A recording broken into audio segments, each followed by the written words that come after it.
যাবে, হয়ে যাবে, তারা অটোমেটিক কোর্সে লক্ষ্মীর ভান্ডার থেকে অন্নপূর্ণা যোজনায় চলে যাবেন এবং লক্ষ্মীর ভান্ডার তাদের অফ হয়ে যাবে।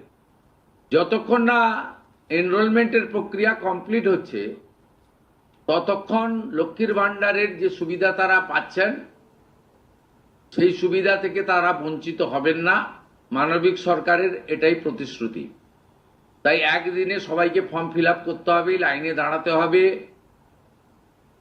হুড়োহুড়ি করতে হবে, সব কাজ ফেলে আজকেই না করলে কালকে বঞ্চিত হব, এটা নয়। এটা একটা পার্মানেন্ট আপনাদেরকে বেনিফিট সরকার দিচ্ছে তার নিজস্ব কোষাগারের অর্থ।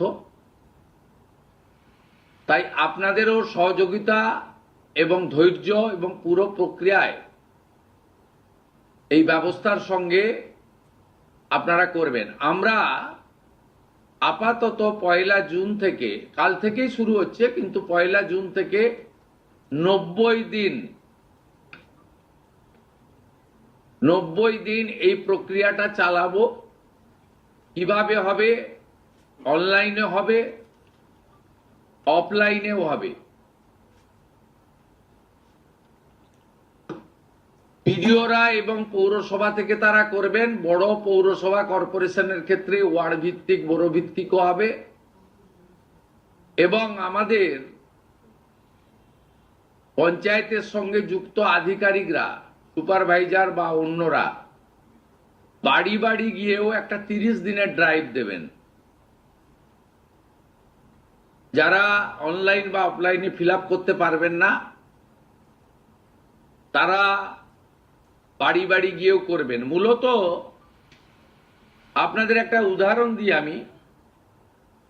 এই মুহূর্তে লক্ষ্মীর ভান্ডার পাচ্ছেন রাকিবুল শেখ, তার পিতার নাম মনসুর শেখ, তার বাড়ি হচ্ছে শিয়ালমারা, পোস্ট হচ্ছে বহরমপুরের রাদারঘাট। তিনি রাদারঘাট 1 নম্বর জিপি, তার এপিক নাম্বার হচ্ছে SAF 1242254। অর্থাৎ যে কর্মসূচি মহিলাদের জন্য, সেই কর্মসূচিতেও ভেজাল এবং বেনজল ভেরিফিকেশন না থাকার ফলে ঢুকে বসে আছে। আমরা এই ফর্মে অনেকগুলি ক্লজ রেখেছি, খুব সিম্পল, এবং আমরা সহযোগিতা করব। এবং বিডিও অফিস থেকে বিধায়কদের এই কাজে যুক্ত করা হবে। বিধায়করাও নিজেরা এটাতে নেতৃত্ব দেবেন। নবনির্বাচিত বিধায়কদের এটা একটি বড় কাজ।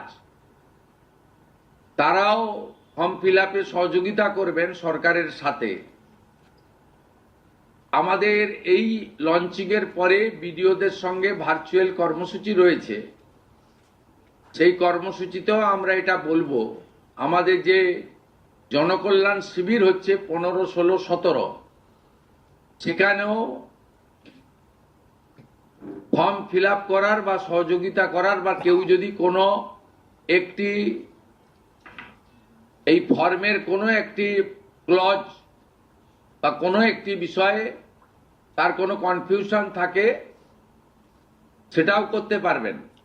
আমরা এটাতে অন্নপূর্ণা যোজনার বেনিফিট যেমন দেব, তেমনি ফ্যামিলি ডাটাও সংগ্রহ আমরা এটাতে নতুন সরকার নতুনভাবে সংগ্রহ করতে চাই। আপনাদের সকলের সহযোগিতা প্রার্থনা করি।